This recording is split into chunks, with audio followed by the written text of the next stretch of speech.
Y cantados los himnos. Mateo 26:30 y Marcos 14:26. Está la misma cita exactamente en ambos evangelios. ¿Alguien sabría decirme cómo continúa? Porque esto es la mitad de una frase. Eso es, efectivamente. Cuando subieron y cantados los himnos, salieron hacia el Monte de los Olivos. Eso es. Bien, pues como introducción tenemos este texto de Lucas capítulo 4, versículos 16 al 22, que no vamos a leer enteros ahora porque todos conocemos, pero es el episodio que tienen representado ahí en esa imagen. Es cuando nuestro Señor, en la sinagoga de Nazaret, leyó ese trozo de Isaías en el cual anunciaba el año de gracia del Señor y decía que se había cumplido todo lo que dijo en ese día. Fijémonos en lo que está en negrita. Vino a Nazaret, se levantó para hacer la lectura, para anunciar un año de gracias del Señor, comenzó a decirles palabras de gracia que salían de su boca. Pues ahí tenemos el compendio de toda la charla. Y ahora la vamos a desgranar. Introducción. Esta charla está basada en su gran mayoría en el trabajo de Eugenio Piazzoli, que fue un famoso gran rabino de Roma que se convirtió al catolicismo. Bien, su nombre antes de su bautismo era Israel Anton Zoller. Nació en el 1881 en Brody, que en aquella época era parte del Imperio Austrohúngaro, luego pasó a ser de Polonia y luego actualmente Ucrania. Pues este señor era doctor en filosofía y autor, enseñaba también lengua y literaturas hebreas. Fue gran rabino no solo en Roma, sino también en Trieste, y también estuvo en Padua, también estuvo en Viena, estuvo en bastantes sitios. Y también es muy conocido porque fue un gran admirador del Papa Pío XII durante la Segunda Guerra Mundial. Y se convirtió al catolicismo, como dije, y bautizó en el 1945. Pues, siendo aún de religión judía, estudió teología neotestamentaria muchos años. Pero la culminación de su conversión fue una experiencia mística. Y la he puesto porque me parecía muy interesante, la verdad, ese testimonio.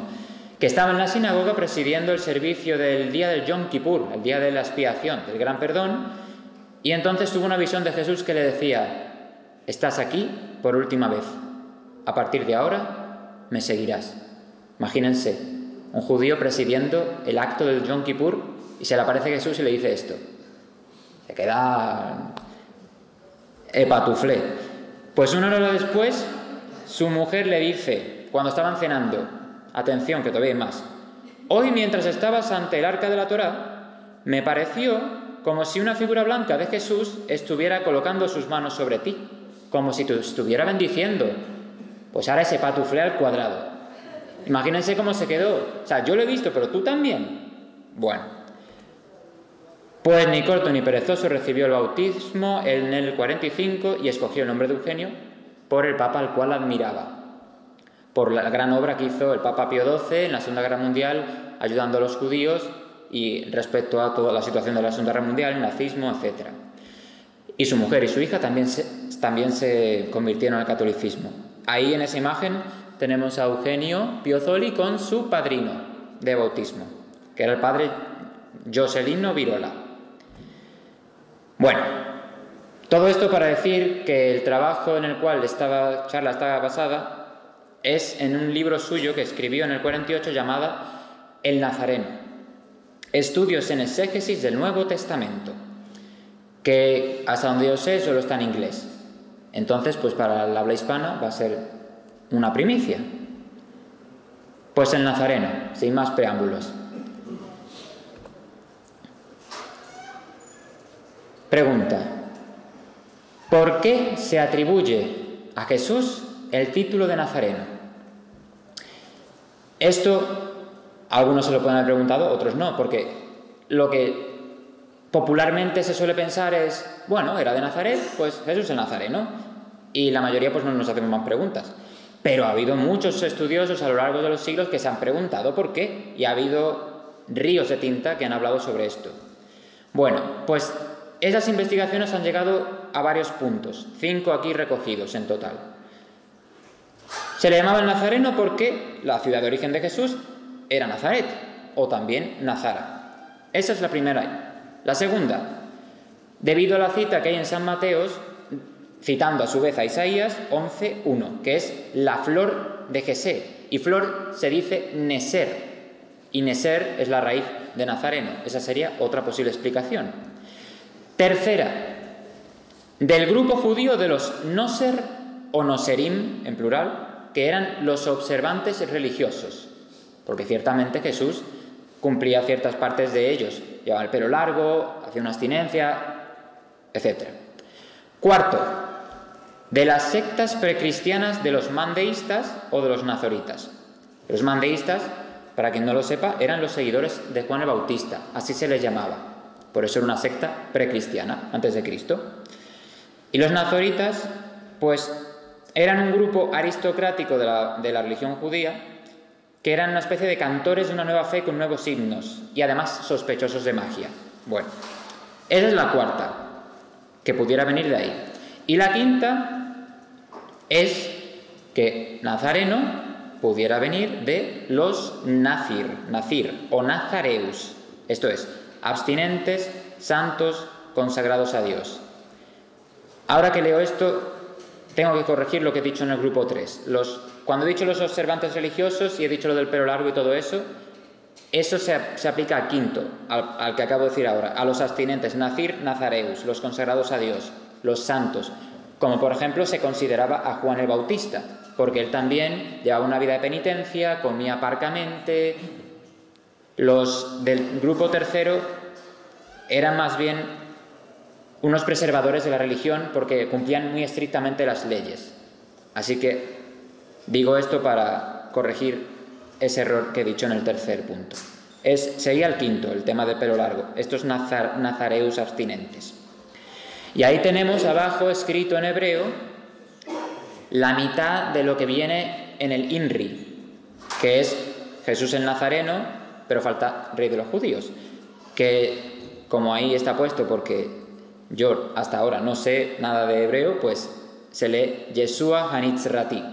Eso es lo que pone la primera mitad del INRI. Jesús el Nazareno. Muy bien. Pues hemos visto esos 5 puntos. ¿Es alguno de ellos? Pues ya lo ven. Yo les voy a explicar, según Eugenio Zoli, que no. Ninguno de los puntos hasta ahora explicados. Si alguno se había decantado por alguno de ellos 5, pues voy a intentar que vean que no era eso, sino va a ser esto otro. El término nazareno está fuera y muy por encima de todas esas consideraciones que acabamos de ver. Por lo supuesto no tiene nada que ver con los penitentes de nuestra querida Semana Santa. En fin, para encontrar una explicación de Nazareno que pueda satisfacer el compendio de requisitos para que eso sea válido, plausible y argumentado, tiene que tener 2 patas esa estructura, que es, primero, una explicación válida requiere que los términos griegos que se utilizan en los evangelios, que es nazarinos, nazoreos y nazareos y nazorenos, estos términos griegos, los 3, deben de explicar el término arameo, porque sabemos que en los tiempos de Jesús se hablaba arameo y luego se tradujo eso al griego. Por lo tanto, los términos griegos deben explicar al arameo y el término arameo, a su vez, debe de explicar a los términos griegos. Si ambos entre sí nos explican, no nos valdrá esa explicación. Y eso es, 1, la forma. 2, segunda pata del argumento, de la explicación. Esta explicación no puede denotar cualidad, lugar, familia de origen o título honorífico, sino que esta explicación, este sobrenombre que se le da a Jesús, debe de explicar la esencia de su obra, la suya y la de sus discípulos. Y esto es el contenido. Por lo tanto, vamos a intentar explicar Nazareno tanto en la parte de la forma como en la parte de su contenido. Porque hay que tener en cuenta que aquello que explique el término nazareno debe estar por encima de toda admiración y enemistad, porque ese término se lo daban tanto sus enemigos como sus amigos. Entonces tiene que cumplir todo esto, algo que sea inconfundiblemente verdadero y completamente vivo, íntimamente relacionado con la vida, trabajo, muerte y gloria de Jesús. Y por supuesto, la de sus apóstoles. Porque a los apóstoles se les llamó al principio los nazarenos también. Bien, pues vamos allá a explicar la forma y el contenido del término nazareno. Empezamos por el arameo. El término nesar significa gorjear. Y tenemos que el término nesar, en siríaco, significa cantar, declamar un poema, que este a su vez en hebreo corresponde al sifsef, gorjear. Y tenemos una cita en el Talmud palestino Maseroth 3.10.51a, donde se lee, continúa, sor, ¿qué viene a ser? Continúa, declama. Porque saben que en el hebreo, como no tienen no se puede decir maximísimo, máximo, todo, sino para decir algo es mucho, se tiene que repetir, como santus, santo, santo, santo, santo, ¿no? 3 veces para decir que es muy santo. Pues ahí pone continúa, sor, sería continúa, declama, pero como con énfasis, declama. Pues esta raíz onomatopéyica, sor, también está reflejada en el verbo srasar, que es grillar, el sonido que hacen los grillos. Y este a su vez encaja con los antiguos predicadores hebreos que leían los textos religiosos y los explicaban en sus sermones con el acompañamiento de una melodía. Por eso grillar, por ese el sonido de la música. Tenemos además que los salmos nos dan la razón. En el Salmo 48, el verso 4 al 5 nos dice: mi boca hablará sabiamente, mi corazón meditará con prudencia. Prestaré oído al proverbio y propondré mi problema al son de la cítara. Está hablando de cantar acompañado con la cítara. Ahí tenemos lo que decíamos del srasar. Esos antiguos predicadores que explicaban y leían los textos religiosos con el acompañamiento de una melodía. Y sabemos que David cantaba los salmos con una bemikra, que es un arpa. Continuemos, pues. Más a favor de la forma. Tenemos que los doctores del Talmud nunca dejaron de recomendar la lectura de textos declamándolos, es decir, cantándolos. Y nos dicen estos doctores del Talmud: uno no saborea la belleza de la ley a menos que se observe la prescripción de leerla modulando la voz. Modulando la voz, han oído bien. Y es que la Biblia era estudiada mediante el canto de cada uno de sus pasajes. Eso es lo que los escribas habían introducido en sus días: el uso de la lectura de la escritura con lo que se llama la cantilena. Y es que, fíjense que el éxito de una oración en público dependía de la melodía de esa declamación del texto sagrado. Y además sabemos, seguramente porque es cultura popular, que los judíos aún hoy en día siguen aprendiéndose la Torá de memoria cantándola. De hecho, desde pequeño los niños lo hacen. Pero una cita de un maestro de la Torá, el rabí Akiva, de tiempos del emperador Adriano, recomienda el estudio diario de la Torá diciendo: Zemer behol hom, una canción cada día, una canción cada día. Una canción, y está hablando de estudiar la Torá.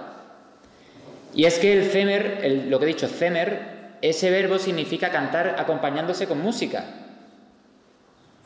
Es lo que decíamos antes de srasar, del grillar, del David y... Bueno, pues la cantilena. Eso no es solo específico de los judíos, sino que ha estado siempre en boga en todas las religiones. Todos los cultos han tenido esa forma de conectar con sus deidades cantando. Y ahora, ¿qué ha pasado? No pasa nada. Bueno, de la cantilena viene lo que es el sistema de acentos musicales, que lo veremos más adelante. Pero bueno, por eso, como decía, tanto en la antigüedad como en los tiempos actuales de Israel, vamos a ver si aparece la imagen. Se fue y volvió. Y ahí está. Tanto en la antigüedad como en nuestros días, los niños judíos aprenden estas melodías antes de aprender el alfabeto. O sea, antes de leer, el niño ya se sabe las melodías para cantar los textos sagrados. Y tenemos los autores que nos dicen: el poder de la oración reside en su melodía. Fíjense, ¿no suena esto todo lo que contan todas las charlas de Gregoriano? Y otro autor dice: cuando tú escuchas esa oración cantada, solo escuchas la melodía. O sea, están poniendo todo el énfasis en la melodía. Y estos, los judíos, eran tan precisos interpretando sus textos sagrados con unos acentos musicales, que ya la cantilena, la forma de cantarlo, ya es una interpretación en sí de este texto sagrado. Y como decía, tienen melodías especiales para cada tipo de libro, ya sea el Zohar, el libro de la Gloria, ya sea el libro de los Proverbios, de Job, etc. Cada libro tiene una melodía distinta. Y los niños las aprenden, estas melodías, antes de que sepan leerlas. Vamos a ver ahora un pequeño ejemplo para que escuchen y se hagan una mínima idea de cómo es esto de la cantilación. Vamos a hacer aquí un truco de almendruco, perdón, para que se oiga, porque si no, no se va a oír nada.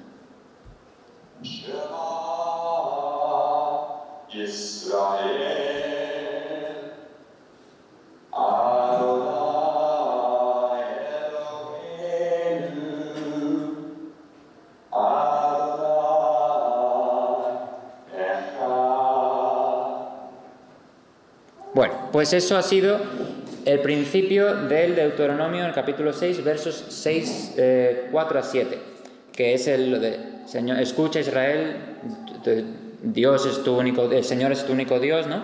Era al principio. Pues ya ven, han cantado el texto con una melodía. Eso sería un ejemplo de cantilación. Vamos a ver ahora otro ejemplito, que llama, además con imagen, y según decía el vídeo de YouTube, porque de YouTube lo saqué, es un antiguo tono bíblico. O sea, que están diciendo: ese es un tono que se ha perdido y es muy antiguo, y estamos aquí mostrándolo. Pues veamos este pequeño ejemplo de cantilación de la Torá.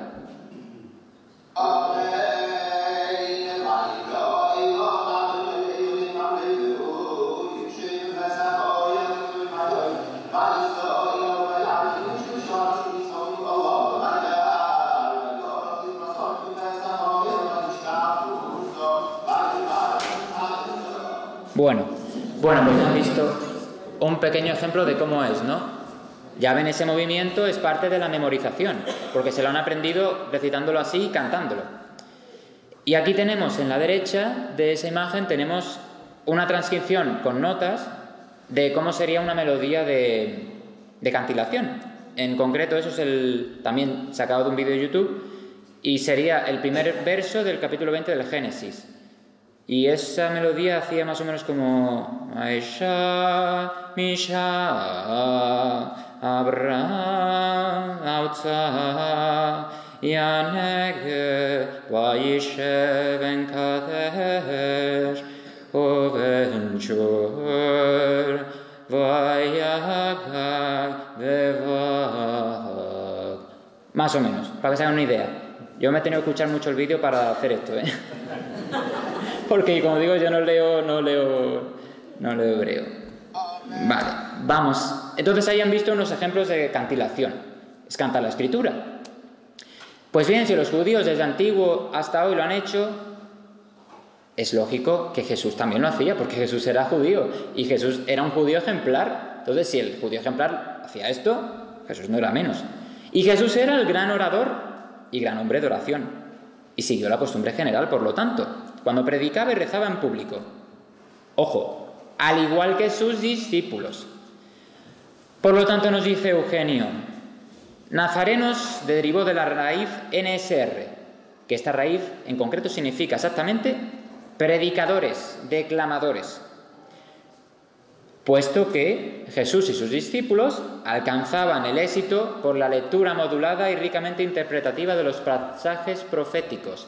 Ahí tenemos a Jesús en ese mismo capítulo de la sinagoga de Nazaret. Pues ahora igual se pueden imaginar a Jesús leyendo ese pasaje, pero en vez de diciendo, ha llegado a vosotros el día, ¿no? Pues no, estaría diciendo, ha llegado a vosotros el día, por ejemplo. Ya se van a poder cambiar un poquito cómo se lo imaginaban. Pues bien, todas estas observaciones concuerdan con lo que hemos dicho de la raíz del verbo nesar, de gorjear, trinar, cantar, declamar. Pues entonces los términos nazarinos y nazoreos vendrían del arameo nesar. Pero además porque es que de nesar también se forman las palabras nasrana y nasora. ¿Y qué significan esas palabras? Predicador. Anda, predicador. Vale, pues tenemos dos palabras, pues. La primera, nasrana, viene de los tipos gamrana y gemar, que la primera significa maestro de la tradición y la segunda significa enseñar la ley tradicional. Maestro, grosso modo. Y segundo, nasora, viene del tipo amorá y también significa maestro, doctor, el que explica. Por lo tanto, nazareno engloba tanto el concepto de predicador como el de maestro. Y ojo, predicador que canta, predicador que declama, maestro que canta, maestro que declama. Entonces, en realidad nos podemos, de los dos términos, ambos se pueden explicar únicamente desde la palabra nasora. Ambos, tanto nasrana como nasora, se pueden englobar en nasora. Y recuerden que para los judíos, Jesús y sus discípulos, ¿cómo los llamaban? Rabí, Rabuní, ¿verdad? Y sabemos por la lectura de los evangelios que eso significa maestro. O sea, los llaman maestro, pero sin embargo no eran doctores de la ley, no eran fariseos, no eran de los maestros de la Mishnah, de los doctores de la ley, eran predicadores. ¿Y en qué se parecían? Pues que es que resulta que los rabís, como decía antes, enseñaban con una cierta modulación vocal. O sea, que no crean que cuando los rabís enseñaban al pueblo lo hacían hablando así, en llano, sino que hablaban cantando con una cierta modulación vocal, una cierta. Pero era imposible confundir la oratoria de Cristo con la modulación de los rabís, porque la de Jesús era, como él mismo, totalmente original. Y evidentemente no procedía de ninguna fuente previa, sino que de él mismo, que era Dios y hombre. Pues a pesar de que hemos dicho que la fuerza de su prédica y de su lectura de los textos estaba en su modulación, también había un toque de sal y pimienta especial que la hacía irresistible. Y esto es lo que se llama la exousía, que aparece en los evangelios en varios momentos. Exousía. ¿Qué es esto de la exousía? Pues es un término griego que significa autoridad o poder. Se suele utilizar relacionado con la influencia moral, la jurisdicción, dominio de un reino, privilegios, autoridad, derechos. No obstante, en la Biblia, en el Nuevo Evangelio, siempre se utiliza en relación estricta con Jesús y los apóstoles. Es decir, no hay exousía fuera de Cristo y sus discípulos. No hay esa autoridad. Porque es que esa autoridad de ellos es espiritual. Por ende, no puede estar esa autoridad fuera de Cristo y sus discípulos. Así que imagínense la prédica de Jesús con esa modulación única de la voz, con esa exousía, esa fuerza. Claro, es que Jesús venía a hacer algo muy grande, que era anunciar la venida del reino del cielo a la tierra. O sea, imaginen desde la parte humana de Jesús qué estados de mente, qué ideas y qué convicciones no podría tener él, que lógicamente nadie más podía tener. Y ahora imagínense todo esto en su oratoria, ¿cómo lo expondría? tanto en la forma de hacerla, modulado, cantado, tal, como en el contenido de sus palabras, sus citas, sus rimas. Por eso, fíjense que cuando estaba Jesús el último día de la fiesta de tabernáculos en el templo, que nos cita Juan 7:46, y los fariseos habían mandado a la guardia del templo a detenerle, pues resulta que los guardias volvieron a los fariseos con las manos vacías, y los fariseos les dijeron: pero bueno, ¿no habéis sido capaces de detener a un señor que está ahí sin más? ¿Y qué dijeron los guardias? Es que jamás hemos oído hablar a nadie como él. Mediten esto. Jamás hemos oído a nadie hablar como él. Ellos iban a cumplir unas órdenes, eran unos guardias, y no había más riesgo o peligro. Pero lo que le oyeron decir, el que tenga sed, venga a mí y beba, y brotará de él fuentes de agua viva, no solo son las palabras, también es la modulación de ellas, y también es la exousia, la autoridad espiritual. Jamás ha hablado nadie como ese hombre. No obstante, si Jesús, como decimos, era un predicador y modulaba su voz cuando predicaba, y cosa que hacían tanto los maestros como los predicadores en aquella época, ¿cómo es que en la Biblia no especifica eso en ningún sitio? Pues esto es una cosa muy sencilla, muy lógica, que es que como no era ninguna novedad, porque era el uso común y para nadie era una sorpresa, pues no había que especificar nada. Así es que cuando hablaban de leer la Torá, todos sabían que leer la Torá significaba cantar la Torá. No había lectura a secas.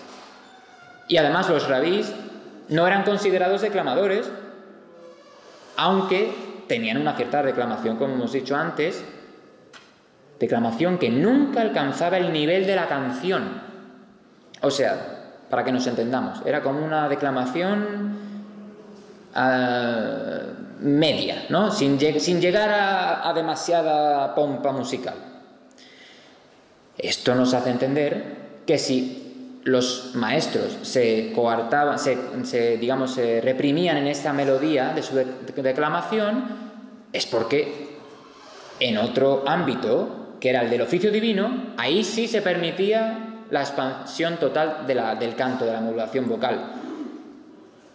Y es que no era lo mismo una declamación de un maestro de la ley que la de un cantor cuando estaba recitando el oficio divino.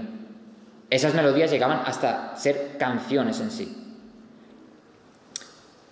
Y esto es, como vemos en esa imagen ahí, vemos las letras hebreas y debajo hay como unos puntitos, unas marquitas. Pues esos puntitos y marquitas es lo que se llama la neguinot, que es el sistema de acentuación musical. Es lo que a los judíos les sirve para saber cómo cantar eso. Son indicaciones musicales. Pues bien, continuemos diferenciando para dejar bien claro lo que todos sabemos, pero ¿por qué? Que los doctores y Jesús eran cosas opuestas.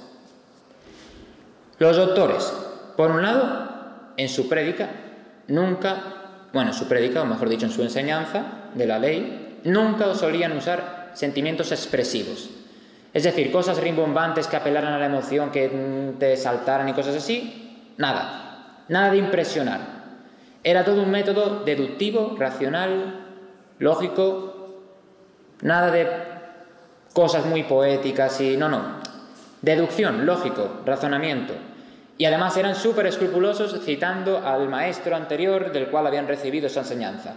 Cosa que en muchos momentos ocurrió en que decían, pues tal cosa, como dijo el maestro Ben Yusuf, que a su vez del maestro no sé quién, del otro maestro que tal y cual, y se tiraban, podían estar hasta 1 minuto o 2 diciendo nombres de los maestros del cual venía la enseñanza, y eso era como una manera de decir, ojo, que esta enseñanza tiene peso porque fíjense de dónde viene. Evidentemente, de eso no había nada en Jesús, porque Jesús, ¿a quién iba a citar? Si era Dios mismo, ¿no? Hombre y Dios, todo salía de él nuevo. Entonces, no solo lo que salía, su elocuencia, su oratoria, era de carácter profético. Y lógicamente era nuevo todo lo que decía. Y como dije, no se refería a ningún doctor anterior, y esto es lo que Jesús nos dice en esa parábola, en esa metáfora de los pellejos de vino, ¿no? No se puede echar el vino nuevo en los pellejos viejos, sino en nuevos. Entonces Jesús estaba derramando su vino nuevo en los pellejos nuevos que lo quisieran aceptar. Mientras que los doctores de la ley pues derramaban el vino viejo en los pellejos viejos, lógicamente. Por eso no podemos de ninguna manera decir Jesús y los doctores, no podemos establecer una similitud. No se le podía confundir. Es decir, los judíos en su época que escucharon a Jesús de ninguna manera lo hubieran confundido con un doctor de la ley. Eso es lo que tiene que quedar muy claro. Esto es lo que acabo de decir, y más aún, el pueblo, como decía, no confundía jamás a Jesús con un rabí, un doctor de la ley. Y además la mayoría desconocía la ciudad de Nazaret, la aldehuela, la villa de Nazaret. Porque sí, Nazaret existió, y esto es muy interesante, se puede encontrar en una de las charlas de Jorge Manuel Fernández, creo que es Jorge Manuel, el director del Centro Internacional de Sindonología, tiene un vídeo sobre la vida oculta de Jesús, y ahí nos habla sobre partes de la vida oculta de Jesús, y una de ellas era Nazaret. Y Nazaret ya a día de hoy se ha probado que existió, pero Nazaret fue una ciudad dormitorio que se construyó específicamente para albergar trabajadores para la construcción de otra población más cercana. Entonces, Nazaret no existía en el imaginario de los judíos, porque era una cosa ahí como quien habla de un pueblo dormitorio cerca de una ciudad grande. Pasaba desapercibida. Por lo tanto, no. Los judíos, la mayoría, no tenían ni idea de Nazaret. Y la conciencia de los israelitas que escucharon a Jesús, evidentemente, como sabemos, masas le seguían, quedó impactada por la singularidad de su prédica. Y como decíamos también antes, remarcamos otra vez, le llamaban rabí, se dirigían a él, cuando le dirigían la palabra, se le dirigían a él como rabí. Y entre ellos le llaman a él el predicador, porque él no era un rabí a la forma de los doctores de la ley. Entonces, esto se resume y se compendia y se entiende como que para el pueblo, en los tiempos de Jesús, Jesús no era el nazaretanus, que sería en latín el término del gentilicio de Nazaret, es decir, nazaretano. No llamaban a Jesús el nazaretano, lo llamaban el nazareno. Y como vemos, nazareno significaba, según lo que hemos dicho de esas raíces, predicador. Se dirigían a él como rabí y le llamaban predicador. Y es que la personalidad de Jesús estaba muy por encima del origen oscuro de su familia, de Nazaret. Pero Nazaret era un sitio apenas conocido. Entonces, evidentemente, se le tenía que haber llamado por algo que sí era conocido y evidente para todos. El predicador. Pero esperen, vale. Pero pueden decir, bueno, vale, pero ¿no había otro tipo de predicadores o no había otro tipo...? Pues sí lo sabía. Había otro tipo de maestros que predicaban. Porque hemos dicho, los doctores de la ley no predicaban, enseñaban. Pero había unos maestros llamados los magid, que significa narrador, que eran unos maestros itinerantes. Entonces iban caminando de sinagoga en sinagoga, como hacía Jesús, y se paraban en cada comunidad y les predicaban mediante parábolas y oratoria enardecida. Aquí podríamos hacer una similitud con Cristo, ¿no? Porque Cristo es lo que hacía, ir de sinagoga en sinagoga predicando con oratoria, parábolas.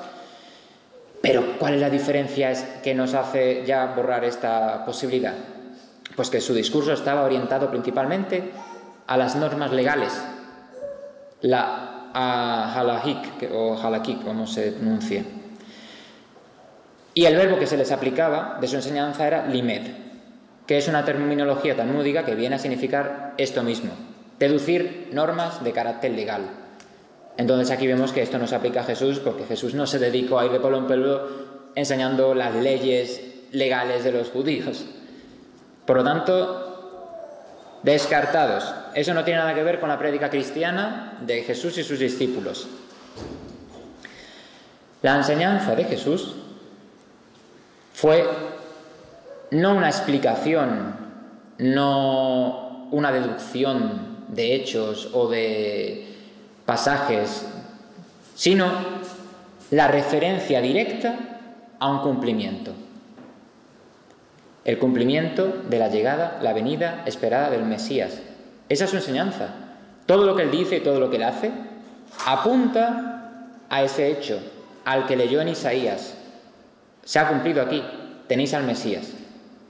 Entonces, esa enseñanza dista océanos de simplemente explicar leyes legales. La enseñanza de Jesús en el Evangelio está expresada con 3 verbos distintos en griego. Los 3 verbos que se emplean son, primero, didaskin, que significa enseñar, y su equivalente en arameo es aleph, y este se suele utilizar cuando Jesús da un sermón. Cuando Jesús está dando un sermón, aparece en el Evangelio el verbo didaskin. Por otra parte, también se utiliza el verbo kirusin, que significa predicar.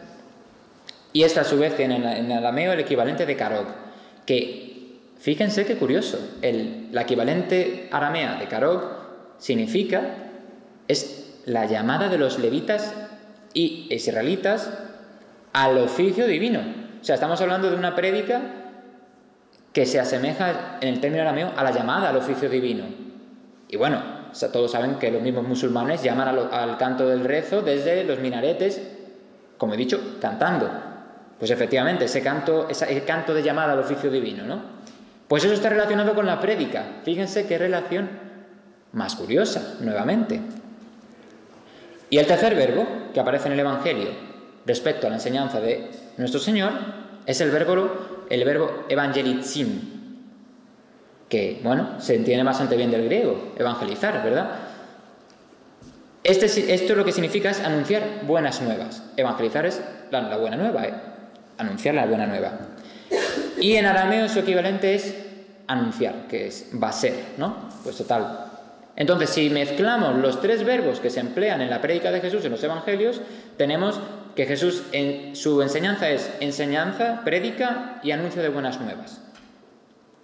Y esto se sintetiza en que su enseñanza era la referencia al cumplimiento de que él era el Mesías. Y, por lo tanto, la llegada del año de gracia prometido en Isaías.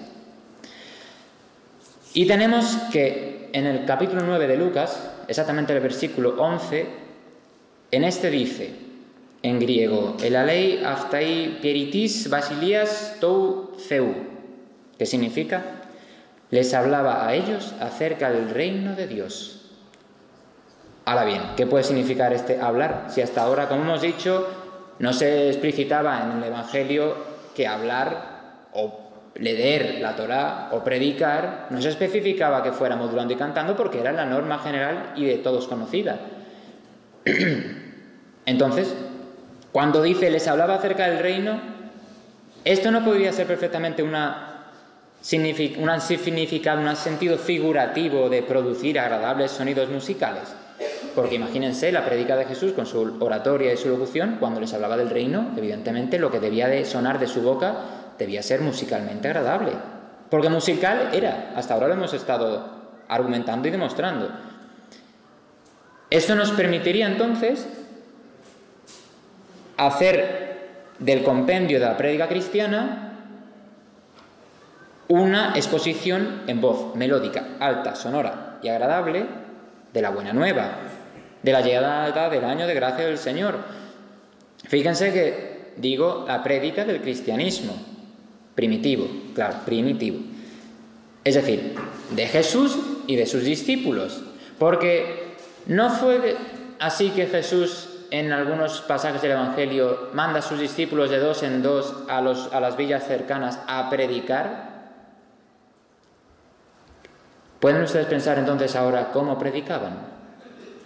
al igual que el maestro, porque si los discípulos eran conocidos como Jesús, como los nazarenos, es decir, esa prédica de los discípulos era como la del maestro.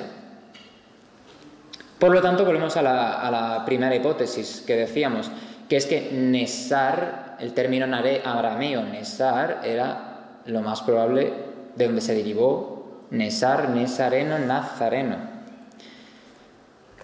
Pues vamos a seguir apoyando esta tesis. ¿No será entonces que el término griego nazoreos viene influenciado, como decía también antes, por la palabra nasora, que en arameo es predicador? Si sabemos que nasora también viene de nesar, significa predicador y aparece en los evangelios haciendo referencia a la prédica de Jesús. Y si aún más tenemos que el término nazarita deriva del siríaco nasora, otra vez la misma palabra, nasora, solo que en siríaco en vez de arameo, pero en los mismos tiempos, la misma palabra, que a su vez en siríaco significa profeta y cantor de himnos. Profeta y cantor de himnos. ¿Qué decían algunos de Jesús? Cuando Jesús también preguntaba a sus discípulos, ¿quién decís que soy yo? ¿Quién les dicen ellos que soy yo? ¿No? Algunos lo llamaban un profeta. Claro, ¿y qué hacían los profetas? Pues resulta que los profetas en el Antiguo Testamento eran llamados Neviim. Y estos, en palabras de dolor y lágrimas, predijeron a Israel el castigo venidero y la venida también del reino mesiánico al final de los tiempos. Y esto los profetas lo hacían cantando con palabras de dolor y lágrimas. Es posible que algunos de los que estemos aquí hayamos escuchado las lamentaciones de Jeremías en el Triduo Pascual. Esa lamentación, Jerusalén, Jerusalén, con esas melodías tan hermosas, ¿no? Es la que tenemos en la iglesia romana. Pues imagínense esa misma lamentación en los tiempos de los antiguos profetas cantándosela al pueblo. Jerusalén, Jerusalén, pero no con esta voz, sino cantándolo. Pues eso era en el Antiguo Testamento. Y sabemos que lo que hay en el Antiguo Testamento era sombra y figura del Nuevo. Y en el Nuevo, ¿qué vino en el Nuevo? Pues los Noserim, que como decía, viene de Nasora. Noserim es el plural de Nasora, que eran los predicadores. Estos anuncian en palabras vivas y con música sonante la llegada del reino de Dios. Es decir, igual que los profetas antiguos anunciaban la llegada del reino del Mesías, ahora los profetas del Nuevo Testamento, que son los discípulos de Jesús y Jesús mismo, anuncian en palabras vivas con música sonora la llegada del reino de Jesús. ¿Y por qué profetas? Pues porque nos dice el Apocalipsis, el testimonio de Jesús es el espíritu de profecía. Así que todo aquel que predica de Jesús, que habla de Jesús, da testimonio de Jesús, tiene en sí el espíritu de profecía. Por eso los Noserim, los predicadores del Nuevo Testamento, los discípulos de Cristo, eran profetas, pues daban testimonio de Jesús. Pero vale, hemos dicho, son los del Nuevo Testamento, pero ¿por qué en los tiempos de Jesús no podrían haberles llamado con los términos antiguos? Pues porque Nabi, profeta, viene del babilónico Nabu, sustituyó al hebreo Roé y Océ, que eran visionarios, y era un término fuera de uso, ya exhausto, o sea que a ninguno se le hubiera ocurrido usar un término ya fuera de moda, ya totalmente fuera del habla. Luego estaba también el término Matif, que es una variante de Nabi, que a su vez remarca la elocuencia de estos profetas. Pero es que, a ver, no podemos comparar la elocuencia de un profeta, del mayor profeta del Antiguo Testamento, no la podemos comparar con Jesús. Y luego tenemos también que el término rab, que es de donde viene rabí, maestro, doctor, pues es que tenemos que a Jesús se le llamaba así, cierto. Pero él no solo enseñaba, es que él además predicaba, por lo tanto no se aplica tampoco. Y el término que habíamos visto antes también, que era magid, narrador, pues volvemos a repetir que como su enseñanza, su prédica itinerante era solo orientado a leyes, normas legales, pues tampoco se aplica.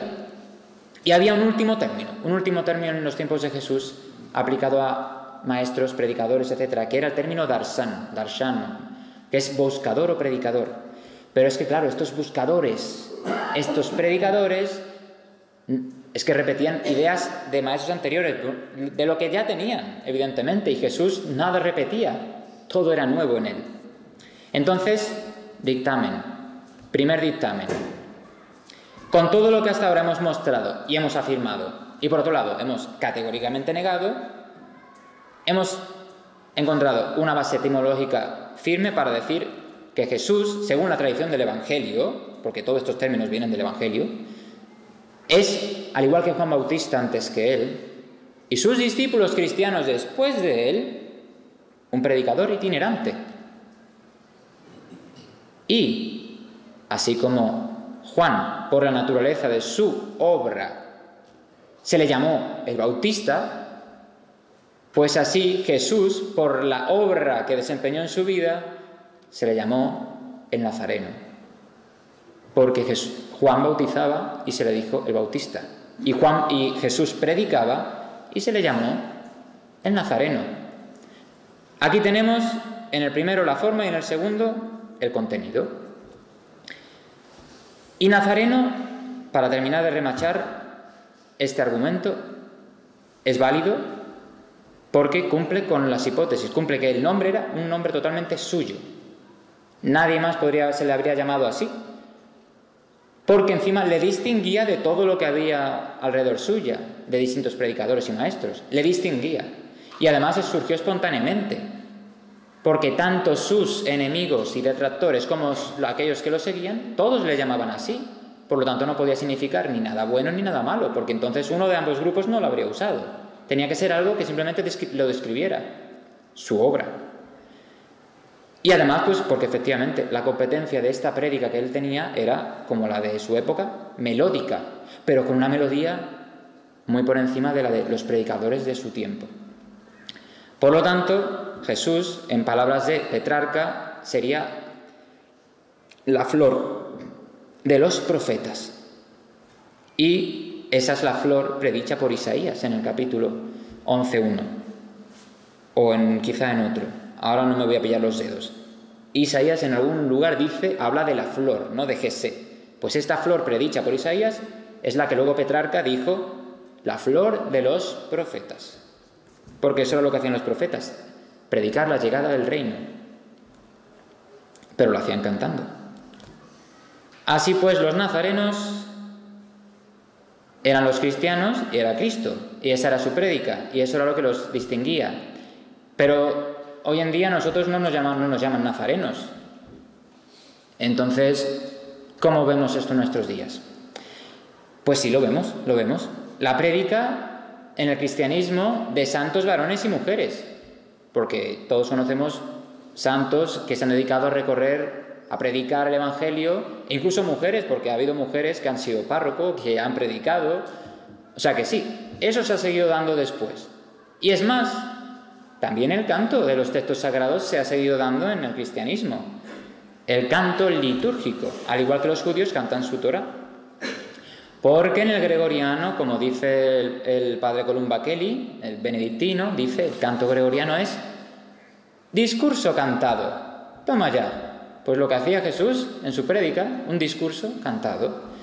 Y este es un tipo de música muy marcada, el gregoriano, muy marcada por los rasgos del lenguaje y de los textos sagrados que la adornan. De esto hemos hablado mucho en conferencias anteriores. Entonces podemos hacer el paralelismo entre el canto de los judíos, la cantilación, y el canto gregoriano. Tenemos que la cantilación, pues toda la sustancia musical va hacia el texto. Toda la ornamentación está al servicio de la palabra o frase, y el ritmo es el de la declamación solemne. Eso era la cantilación, ¿no? Hemos escuchado unos ejemplos. Y el canto gregoriano, en él la melodía se fija principalmente en un tono particular, similar a un tono de recitación, con adornos que adornan las sílabas clave, al igual que en el sistema hebreo de acentos musicales, de la neguinot, utilizan para adornar las sílabas, las palabras. Es decir, hay un paralelismo, podemos encontrar una similitud entre la cantilación y el canto gregoriano. Vamos a ver unos ejemplos. Este es el principio del Gloria ambrosiano. Así que escuchen cómo suenan y van a ver que efectivamente hay una similitud con la cantilación, con lo que hemos dicho de una melodía en una zona repetitiva, con unos adornos en unas sílabas, y que suena algo así como Gloria in excelsis Deo, et in terra paz hominibus, bone voluntatis, laudamus te, benedicimus te, adoramus te, glorificamus te, gratias sagimus tibi, por alter magnam gloriam tuam. ¿Ves? Estamos siempre en una misma nota. Y en algunos acentos. Y luego llega una sílaba importante. Es una cantilación. Tal cual. Otro ejemplo. Los tonos de salmodia que en estos días hemos podido escuchar todos en las vísperas y en las completas. ¿Qué es una salmodia? Sino cantar salmos, recitando, ¿no? Pero bien, esta recitación no es leída, esta recitación es cantada. Y en el gregoriano tenemos la salmodia con 8 modos gregorianos. Pues veamos un ejemplo de salmodia gregoriana con el Salmo 116. En el modo 8 y la terminación G, que sería Laudate Dominum omnes gentes, laudate omnes populi, quoniam confirmata super nos misericordia ejus, et veritas Domini manet in aeternum, etc. Como ven, volvemos a lo mismo. Una recitación con unos acentos melódicos en las sílabas importantes para adornar ese texto sin perder la importancia del texto, pero adornándolo melódicamente. Estos son los más sencillos, digamos, y más semejantes a la cantilación. Ejemplos gregorianos más semejantes a la cantilación. Pero sabemos que en el gregoriano también hay unos cantos mucho más complejos, que son los que escuchamos en la Santa Misa, ¿verdad? Pues vamos a ver un ejemplo de cómo estos cantos también tienen una cierta estructura, un cierto origen, también beben de estas fuentes. Y recordemos que cuando los judíos en la época de Jesús cantaban el oficio divino, llevaban, como decíamos, la modulación hasta el nivel de la canción. Canción. No simple recitación, no, sino canción. Pues veamos este ejemplo de la antífona de comunión de la fiesta del San Andrés Apóstol, del 30 de noviembre. Que como ven, marcado en rojo está ese cuadradito que siempre se repite y que la melodía siempre sube y baja y siempre vuelve a él. Pues eso suena, para que vean, más o menos así. Venite pos me faciam vos piscatores hominum a te relittis retibus et navi secutis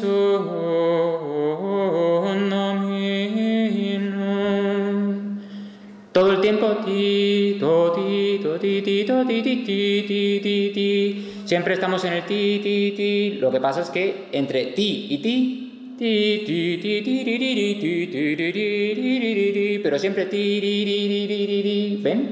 Tenemos esa nota recitativa que se repite. Y es como la cantilena. Pero en el caso de una cantilena llevada a la canción. Entonces esto es lo que tenemos en la Iglesia, que en cierta manera, sí, ha venido de ese origen de los judíos. Sí sé que se ha ido, estoy moviendo el ratón, pero ya vendrá, ya vendrá. Ahí está. Así que, viendo lo que hemos visto de qué significaría Nazareno, y qué era lo que hacían los judíos, y qué es lo que hacemos nosotros, los cristianos, desde los primeros hasta nosotros, la conclusión la vamos a dar con el Evangelio. Porque el Evangelio, el Nuevo Testamento, digamos, mejor dicho. Porque de ahí tenemos que sacar la verdad, porque es la palabra de Dios. Pues nos dice Marcos 7:37, y se maravillaban sobremanera y decían, todo lo ha hecho bien. Sí, los ciegos ven, los sordos oyen, sí, pero todo lo hacía bien. Predicaba bien, cantaba bien, todo lo hacía bien. Y Jesús dice en Juan 13:15, porque os he dado ejemplo, para que también vosotros hagáis como yo he hecho con vosotros. Sí, esto lo está diciendo en el contexto del lavatorio de los pies, y en otros contextos, pero también se aplica todo el ejemplo de Cristo, y Cristo también dio un ejemplo de prédica cantada, que era lo que sus discípulos hacían. Otra cita, Hebreos 13:15. Por medio de él, Jesús, ofrezcamos continuamente a Dios un sacrificio de alabanza, es decir, el fruto de unos labios que confiesan su nombre, nos dice San Pablo en la carta a los Hebreos. Ofrezcamos continuamente a Dios un sacrificio de alabanza, el fruto de unos labios que confiesan su nombre. Y esto, como lo hacían los primeros cristianos, los discípulos de Jesús, si no era testimoniando, predicando con el canto, con esa modulación, esa prédica modulada. Y por último, en Efesios nos dice también el apóstol San Pablo, recitad entre vosotros salmos, himnos y cánticos inspirados, cantad y salmodiad en vuestro corazón al Señor. Remarco la palabra recitad. Recitad. ¿Qué significaba entonces con todo lo que hemos visto para un judío recitar? No era leer un texto tal cual lo hacemos, era cantar ese texto. Cantad salmos, himnos y cánticos, porque Jesús lo ha hecho todo bien, porque nos ha dado ejemplo y porque tenemos que ofrecer continuamente ese sacrificio de alabanza, confesar su nombre, cantar salmos, himnos y cánticos. Por eso el título era "Y cantados los himnos", porque es la única referencia que hay en todo el Evangelio expresamente directa que dice que Jesús cantó. Es la única en la que dice cantó, cantados los himnos. Jesús estaba en esa última cena y cantó los himnos con sus discípulos y después salieron al Monte de los Olivos. Y aquí quiero hacer una última reflexión.